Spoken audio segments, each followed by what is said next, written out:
Our top story is a BBC exclusive. It takes us back to a conflict which took place in 2009 in Sri Lanka. The final months of the civil war there, which resulted in the end of the Tamil Tiger insurgency and left tens of thousands of civilians dead. According to a draft of a highly critical internal United Nations report seen by the BBC, the UN failed in its mandate to protect civilians in the last months of the bloody civil war. Well, we're joined on the line now by the Sri Lankan MP Rajiva Wijesinha, who was the head of the government secretariat for coordinating the peace process at the end of the civil war. Sir, I'm assuming that you have heard part of this report. Can I just start by asking you why the government of Sri Lanka wanted the United Nations to go? Was it because you couldn't protect them, or did you have another reason?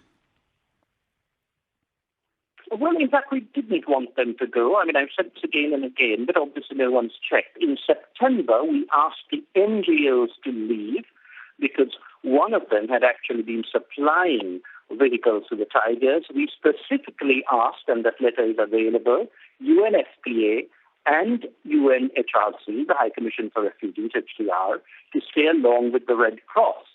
I'm afraid the then UNDP rep was galvanized by some people who wanted almost to blackmail us to say, no, if we can't all stay, then we're going to leave.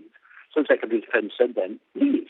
But the ICRC stayed right through, and we have got all the details of the ICRC interventions during that period. Well, we're not talking about the ICRC, sir. If you wouldn't mind. Hold on, let me finish. The UN was there right through January.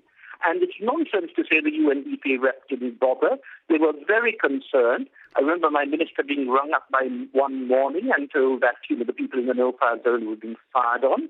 But in the evening, they actually sent us an SMS saying, for information, most of the firing came from the Tigers. I don't think they were lying. This report, some junior members of the UN have complained about their bosses and lied about them. Sir, this internal report at the UN says that under intense pressure from the Sri Lankan government, the United Nations did not make clear that a large majority of deaths were caused by government shelling. And that you put the United Nations under that pressure. The panel's inquiries have not been transparent. We have got the lines from the UN right through. The UN dealt with us, and I think this is an attempt also to undermine senior members of the UN. I'm sorry you can't share the leaked report with me, but recently I saw something by a Britisher called Julian Beager, which quoted young people in the UN.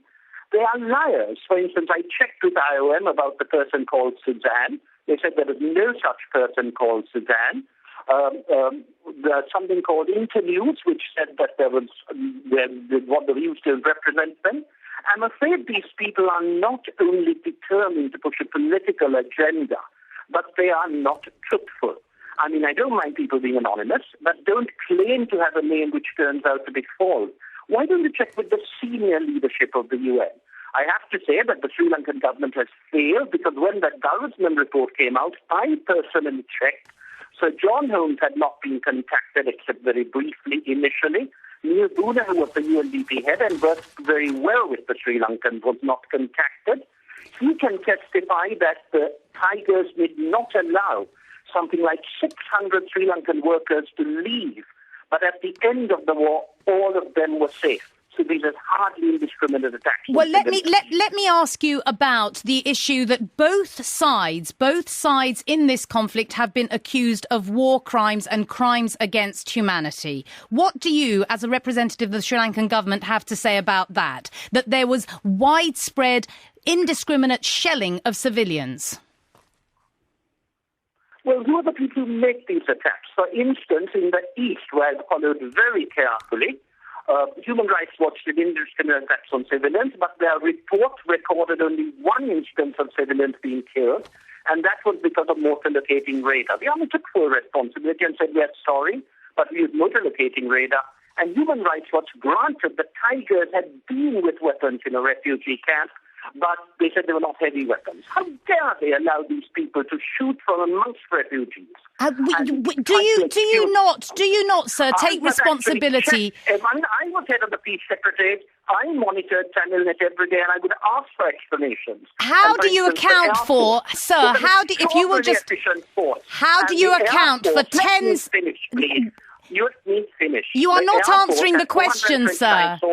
In only 29 of them were there even allegations of civilian deaths. How do you account for tens of thousands of civilians being killed? How do you account for tens of thousands of people being killed? Not tens of thousands, because even the UN report, which the UN then said we cannot talk about because it's not verifiable. So John Holmes had said that. He was accused of suppressing it, but he was trying to be It's obviously exaggerated. There are times that the people who started this figure, 20,000, they first said it was on the basis of extrapolations. When I pointed out that was not true, they said it was on the basis of graveyards. The graveyards were looked at aerially by the American Association for the Advancement of Science, and their report was suppressed because they said the graveyards barely expanded during those days.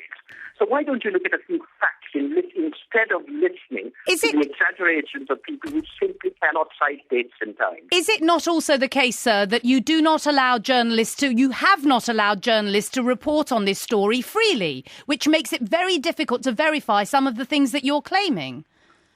Don't be ridiculous. During the war, I was head of the Peace Secretariat. I kept asking journalists to come in. The Indians came in and reported very fairly. And I must say, in fairness to the BBC, it was not outrageous. The BBC tended to cite people, but they always said they were citing. It was only Channel 4, and I'm really sorry to say this, The Guardian, that came out with such outrageous lies. And when I questioned the Guardian guy, he sort of said to me, I now realize that source was not reliable. This is the source that told him there were 13 women with their throats cut. There was not one. I checked with all the protection agencies. Okay, sir. And we have run out of time. Thank you very much indeed for joining us. Sri Lankan MP Rajiva Wijesinha.